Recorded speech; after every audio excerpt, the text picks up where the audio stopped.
Judy from the Willard Cookbook Club, and our featured book this month is Eat at Home Tonight by Tiffany King. And I really like this book. It has some interesting chapters, and I want to read some of the chapter names for you. I only have 15 minutes tonight. My refrigerator is empty tonight. Everyone's on a different schedule tonight. So it has some really interesting chapters like that. And the chapter we're using is I want to cook for tonight and tomorrow night. So we're going to be making a Dijon chicken in the Instapot. So you're going to learn a little bit about the Instapot, but it also has instructions if you want to make it in the slow cooker or if you just want to bake it in the oven. So we're going to start with the whole chicken, and we're going to make a chicken in the Instapot, and then we're going to take that chicken and make a Dijon pear chicken salad for tomorrow. So I've got a special guest today, and I want to introduce my husband, Jim, and he actually does more cooking with the Instapot than I do, and so he's going to show you a little bit about the Instapot for those of you that are curious. So for those of you that have used pressure cookers in the past, I've heard people say they're scared of pressure cookers. There's nothing to be scared of with this. This is a really good thing to cook stuff, eat that stuff fast, and it's a real good way to fix a lot of different kinds of meats. So let me show you a few things about the Instapot. You see all the front here has all the different settings on it. Also, it has the removable lid, and it has the interior stainless steel cooking pot, which is where you're going to do everything at, which has the heating element in here. So the pot in there, what we're going to do is we're going to take this chicken and we're going to put it in here. Now with the Instapot, you got to have some liquid to help it come up to pressure and to cook everything and make it good and moist. So what we're going to do is we're going to just do the basic cooking is all you have to do with this. So it makes it really easy to do this particular chicken. But in case you want to do some other things, there are different settings on here that you can push, and your Instapot book, if you get one, will tell you how to do everything, and it's very simple to do. There's things like soup, meats and stew, cake even, which we've not tried yet, but we're going to try one of these days, eggs, saute, multi-grain, and that type of thing. So everything's on here that you can do, and it makes it real easy. With a lot of meats, you have to saute them first, take them back out, put your liquid in, and then put your meat in. With this chicken, we don't have to do that, however. So what we're going to do is we're going to take the chicken, and we're going to use this trivet. That keeps everything above the moisture, so the moisture is below the meat, and the meat's not actually cooking inside the moisture with the water and stuff. So what we're going to do is we're going to take 2 cups of water, and we're just going to pour it right into the Instapot. And we've already taken this chicken. We have a whole chicken, and it's been covered with Dijon mustard, and it's smoothed all the way over.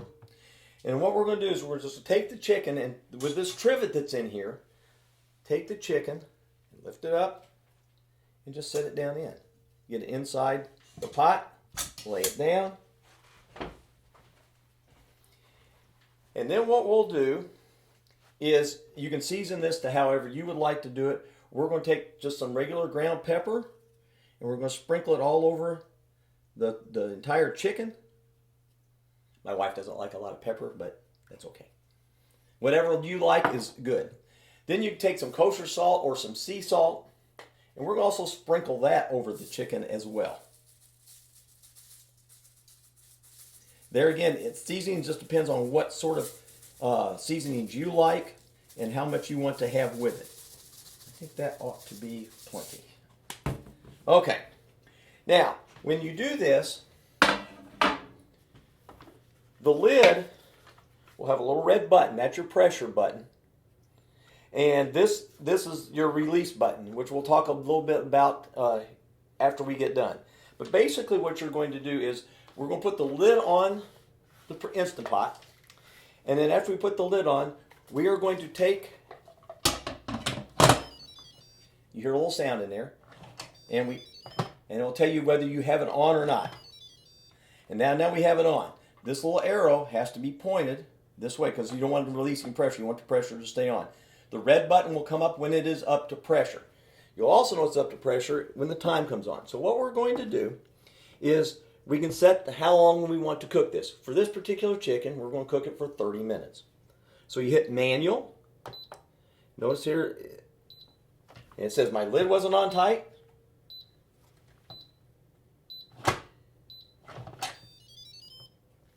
So now we have our lid on good.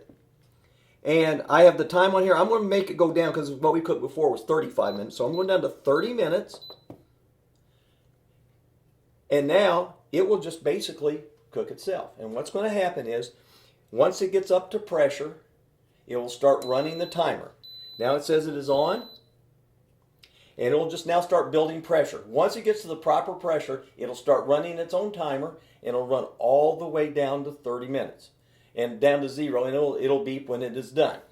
Now, there is a release lever on here that you can let the pressure off when you're done. I will say this, when you are doing that, you need to have like a long-handled spoon or something like this. Why they make the Instant Pot that way without some other type of utensil, I don't know.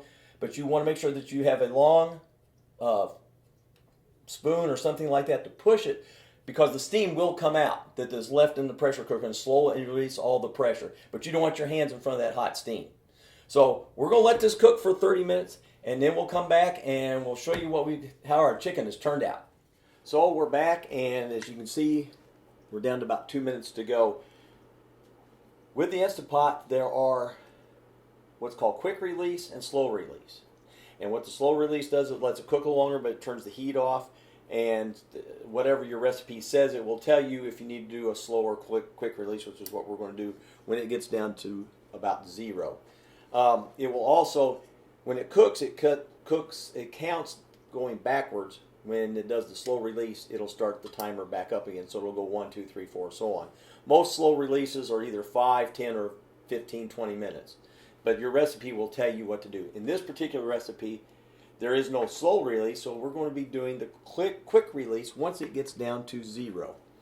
And what we're going to do is we're going to take our fancy utensil here, and we're going to push it off to the side to release the pressure. There's a red button right here in the back, and the button eventually will go down, and that's how you know that all the pressure has been released. Now, it's going to let off a bunch of steam when you do this. And a lot of times we'll keep it over by our stove and turn our exhaust fan on. But to show you today, we're just going to have it out here where we can get to it, and you can see it a lot better from out here. The hardest part is when you have to take the chicken out, which you're going to see in a couple minutes, just from the fact of it's meat, it's in moisture, and then we got to lift it out and then bring it out to our pan to do what we're going to get ready to do. It will also make a sound when it gets down to 0. It'll always make the alert noises so that you'll know what you need to do and when it's time to change something. It actually beeps like 10 different times to make sure that you hear that it is done.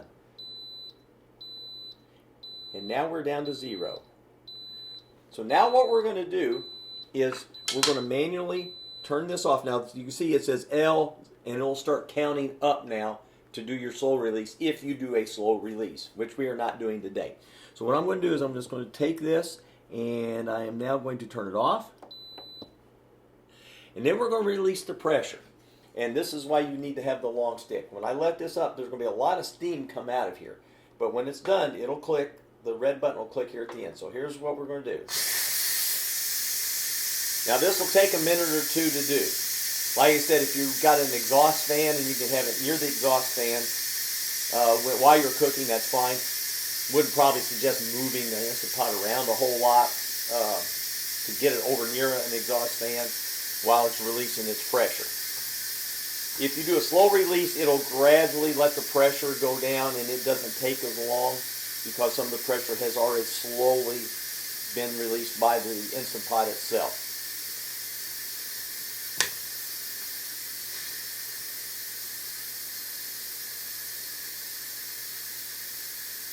As we do this, like you said, with your other recipes, make sure it tells you how long your slow release is, how many minutes you need to do that.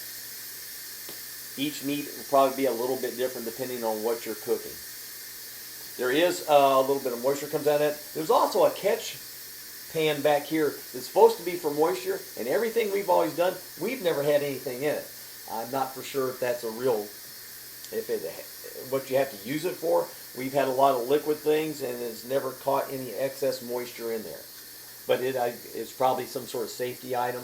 But like I said, we have never had the little catch plastic cup that's here in the back. It's never had any moisture in it. Now it's getting slower and slower. I can smell the chicken. It smells really good. And if you're going to look here at the back, the red button is right here. And once it goes down, it'll click and go down. And it's safe to take the lid off then. Do not take the lid off before the red button goes down. That would not make for a very good day.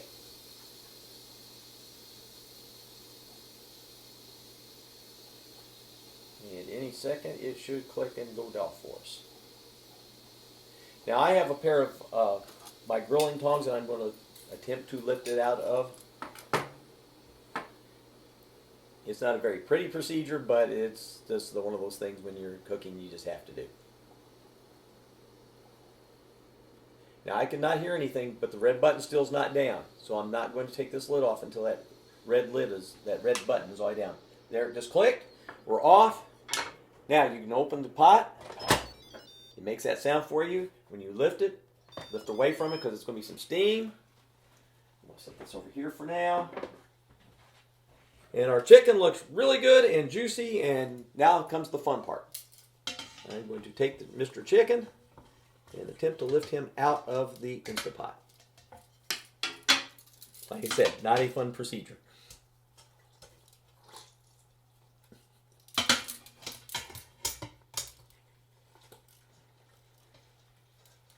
He's so tender he's falling apart on me, which is a good thing.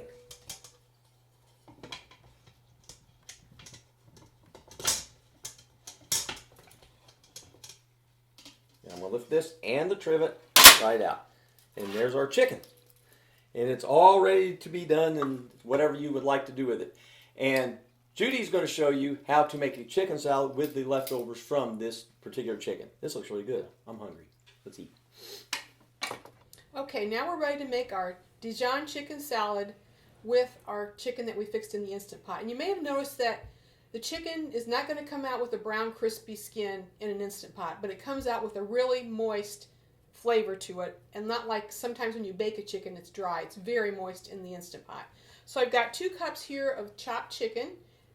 I used the breast meat I'm going to put in. I've got a couple celery stalks I chopped up.